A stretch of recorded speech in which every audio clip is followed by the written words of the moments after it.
So much has happened since I last saw you. The loss of a loved one will trigger a natural grieving response, and I think anyone who saw Infinity War or even Endgame can understand what kind of emotions Wanda must be going through. According to some brief research on my part, the stages of grief was first coined back in 1969 by a Swiss-American psychiatrist named Elizabeth Kubler-Ross. 50 years later, these stages have evolved. However, the theory I'm referencing today is based around the 7 stages of grief. Hello, I am the Lazy Critic, and in each episode, Wanda processes shock, denial, anger, pain, bargaining, depression, and hope. I will be going into some spoilers. You have been warned. We last saw Wanda in Infinity War, killing Vision at an unsuccessful attempt to try and save the world, which led to her death. Fast forward 5 years later, unbeknownst to her, she actually didn't die with Vision. You took everything. She is just thrown right back in the middle of a battle to once again try and save the world. It's been 5 years since the initial loss to Thanos, but to Wanda, it's only been 5 minutes, and here she is with a chance to kill Thanos for what he has done. You will. This is the rage of a woman whose great love has been taken away from her. Who does Thanos think he is? This psycho purple equal warrior can die a painful death, but deep down she knows the satisfaction of his death will not plug the hole in her heart. Because what good is a life if you don't have the person whom you love the most at your side? The rage of war kept her mind away from the reality of life without Vision. Wanda has had a tough go of it. She only just recently started to heal from the loss of her brother. Only a few years later, all this happens? The progression of Wanda's timeline leading up to WandaVision is just one depressing tale after another. The moment Wanda experiences something good, The maybe going isn't the best idea. she gets shoved back into the pits of despair where grief consumes her. So, having the first episode play out like this feels like the very first stage in the grieving process. Shock. Again, I'm taking my name as a lazy critic to heart, and I'm only doing some light research on the different stages of grief. But this came directly from BetterHelp.com, and it's the perfect way to describe how this first episode relates to this stage. Some people may describe the stage as feeling as if they are watching someone else's life on a movie screen, or as if they are detached from the reality of what's happening. Traditional Sokovian greeting of... Does that not ring a bell? Guess who? Oh, is that my host behind me? It certainly is. The shock me of make this your first point. episode play out like a naive 1950s sitcom, and in this stage of Wanda's grief, it's exactly what she needed. It's a full-fledged fantasy of a happy marriage with Vision. While shock can cause physical medical emergencies, Wanda's actions in this first episode can be explained through this stage. Obviously. Exactly. This is an emotional reaction that many people experience when they are feeling numb and unable to react to a sudden tragedy or trauma. Vision just died. Those wounds are still hemorrhaging. Her trauma outside of this situation is real, and it starts to show its face in this one scene. Our story. I think what my wife means to say is that we moved from... Moved from where? Married when? The shock within this Damn it, why? episode, while being trapped in this historical sitcom homage, is just a sign that she knows something is wrong with the current situation. The shock and all of the weird facts that don't add up is what triggered the next steps in the stages of grief. I, illusion, master of enigma, make my captivating assistant Denial. glamour... In this 1960s inspired WandaVision episode, Wanda starts to get more signs on what's actually going on. The denial of her entire situation is apparent. It's like she knows there is something wrong with everything that has been happening, and it's very common in the human grieving process to have a hard time adjusting to the reality of their situation. Denial is what keeps Wanda from acknowledging that this doesn't make any sense, and her denial literally rewinds the warning sign of the beekeeper. pushing the idea that her and Vision are actually happy and in love, playing husband and wife, and now in Technicolor. There are deep roots to the extent of Wanda's denial. With every look, it's like she's on the verge of figuring out what's actually going on. However, the stages of grief is common for a reason, and the denial stage can take people years to overcome. Some may not ever be able to move past this one stage, yet the moment Wanda starts to push past her denial on the situation at hand, he was killed by Ultron, wasn't he?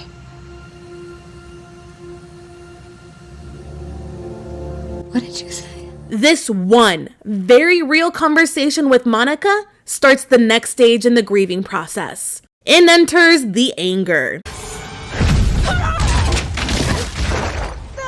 Denial may be considered a coping mechanism. Anger is a masking effect. Wanda is hiding away the grief of her brother and does not want to face the emotions that come with it. Right now, she's living in bliss with 2 happy twins and a loving husband. Monica got caught in the crossfire of trying to resurrect the reality of what's actually happening in this town and the reality of Wanda's brother and Vision's death. The bitterness on Wanda's face is there. This look says, leave me alone, ignorance is bliss, and I am not ready to accept reality. The anger stage doesn't just stop with this episode, because similar to the actual grieving process, some stages linger longer than others, and everyone has their own unique grieving process. These stages There's more what you'd call guidelines than actual rules.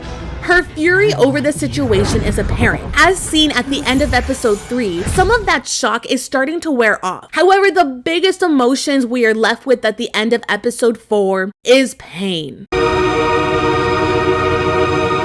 By the time episode 4 starts, Wanda has already started processing shock, denial, and anger. Her fury over the situation is apparent. I have everything under control. I felt a bit of anger in that statement, as well as denial to the actual situation at hand. It is now being replaced with excruciating pain. With death, the pain is exponentially much more intense and life-altering. This is exactly what's happening to Wanda. I have everything under control. As she says this, she's making an active decision to keep up the pretense. Wanda's in a very emotionally vulnerable state, and making this decision is the result of the excruciating pain that weighs heavily on her heart. No one should ever have to see the dead corpse of their loved one walking around like this. It's not fair, and it just adds to the overall pain Wanda is feeling. I can only imagine how much it would hurt to have to kill the love of your life, watch him be brought back and then killed in front of you, die with him in your arms,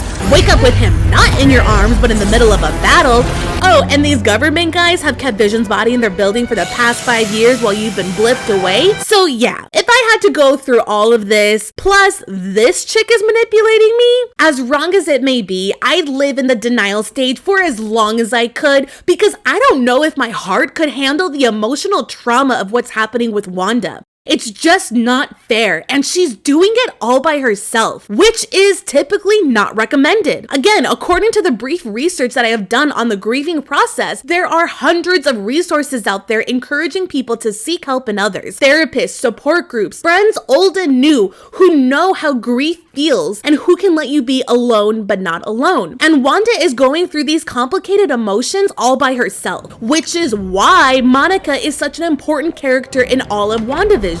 Episode 4 literally starts off with us seeing Monica's pain. What she went through when she came back from the blip at a hospital that now has double the number of patients all at once, only to find out that her mother died during the blip. So understanding that Monica is most likely going through her own grieving process, she might be the bridge Wanda needs to come back to reality. A lot of the brief research I have done says and encourages people to connect with others who are going through similar emotions, because it can be cathartic to find connection with someone who might understand the pain that you're feeling. Could they help each other go through this grieving process? Is there a new duo in the horizon with a couple of gals emotionally supporting each other while fighting villains? I really hope so, because I think these two can help each other out a lot, especially knowing that there are more stages in the grieving process that needs to be faced. Wanda just needs to see Monica as the ally that she is.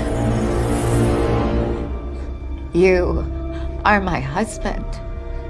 In comes the bargaining. If only Wanda lived in a 1980s Full House episode, the only worries that would exist between Wanda and Vision would be the newly born twins and some shenanigans. She knows something is up with all of this and understands the extent to her power. It isn't unusual to feel so desperate that you were willing to do almost anything to alleviate or minimize the pain. Wanda knows that if Vision knew what was actually happening, he's too morally good that he would try to save the town even if it meant him dying all over again. And Wanda is gonna do everything she can to negotiate some kind of deal, some kind of distraction that would keep Vision focused on the good that is around them and turn his head away from the bad of the reality. I mean, they literally started off episode 5 with Wanda bargaining for her babies to stop crying. Just one of the many little nods that points to this stage in the grieving process. I have what I want, and no one will ever take it from me again. Yeah, she has what she wants, but that wasn't her talking. That was her grief. They may express the difficulties in their relationship with the person who died and all the things that were left undone and unspoken. That's basically what this whole thing has been about so far. Wanda playing out this what-if situation. Parts of her is still stuck in the second stage because that denial bliss is better than the reality. So rationalizing that all of this is okay, right now, that's the only thing she can do at the stage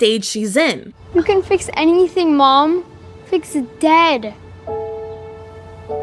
What? There are rules in life, and Wanda knows what she is doing is wrong. But in this fight, it sounds more of like Wanda's desperate attempt to bargaining with Vision to keep up the facade. You are my husband. You're Tommy and Billy's father. Isn't that enough? Yet it wasn't just Vision she was talking to. She was talking to the cruel world who allowed Vision to die in the first place. Some things are forever, but she's not ready to face it.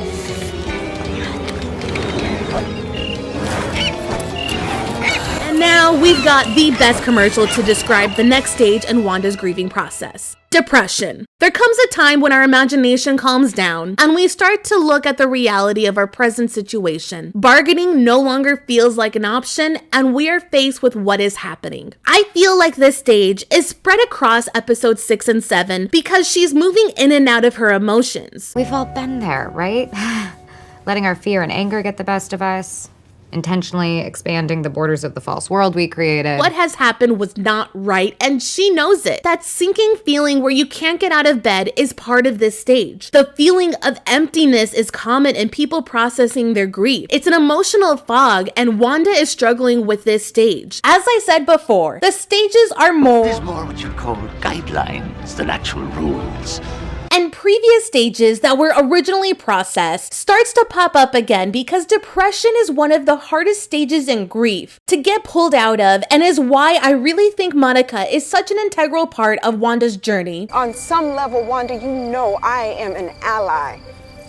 I want to help you. Because of the kind of support the two can offer one another. I only remember feeling completely alone. I think these isolating feelings Wanda is having won't make her feel so lonely if she just trusts Monica to share some of the burden of the grief that weighs heavily on her heart. Endless nothingness. Monica is also sad and has her own issues to work on. I lost the person closest to me too. The worst thing I can think of has already happened to me. And working on these kinds of complicated emotions is better when you have someone whom you can lean on and rely on to help pull you back into reality if need be. And with Wanda, she desperately needs this. I can get through. Together, they are going to overcome their grief and will move forward with life. And in this one little moment, Don't let him make you the villain. it's the start of hope along the horizon. It's the upward turn towards the acceptance of Vision's death, but also the death of her brother and parents. There's sadness in her heart that will always be there. But the last stage of grief is hope, because it doesn't just go away after having gone through these different stages. It will always have a lingering presence. But there's hope that the lingering presence won't consume you the way it once did. Acceptance is not necessarily a happy or uplifting stage of grief. It doesn't mean you've moved past the grief or loss. It does, however, mean that you've accepted it and have come to understand what it means in your life now. It doesn't matter how WandaVision ends, because what Wanda has been going through in these last 8 episodes won't lead to a finish line, nor do I think will it lead to a typical win, because no matter how strong Wanda is, she can't rewind the past and stop her parents from dying. She can't undo Pietro's death, and she can't change what happened here on the day of the blip. Even if Vision does come back, it's not going to erase these tragedies. Those emotions don't ever just go away. I think that's why episode 8 went in the direction that it did, because Wanda's grief is not just from the loss of Vision. It's a collection of events that have emotionally stunted Wanda through her entire life. We see her as a kid adoring these sitcoms because watching them with her family was the last time she felt that innocent happiness that wasn't tainted by any kind of grief. Even after Pietro died and she started getting all buddy-buddy with Vision, that love didn't remove the dark cloud over Wanda's heart, but he did make it hurt less. And that's the whole point of the last stage of grief. It's a natural and common emotion. Its effects are different for everyone. So Marvel taking the time to present this process through one of their strongest superheroes was a pure delight. This historical sitcom homage is worth every dollar of Disney Plus, and I am so thrilled to watch the ending. This is our home. Then let's fight for it. Fight for it. Fight for it. Fight for it. Whichever direction it goes in. I'm here for the ride. I'm so curious to see how this plays out. Superheroes and their stories still have a lot of life left in them. This is a genre that's going to stick around for quite some time. Thank you for watching and listening to my rant. I'm the Lazy Critic, and I hope you have a wonderful day.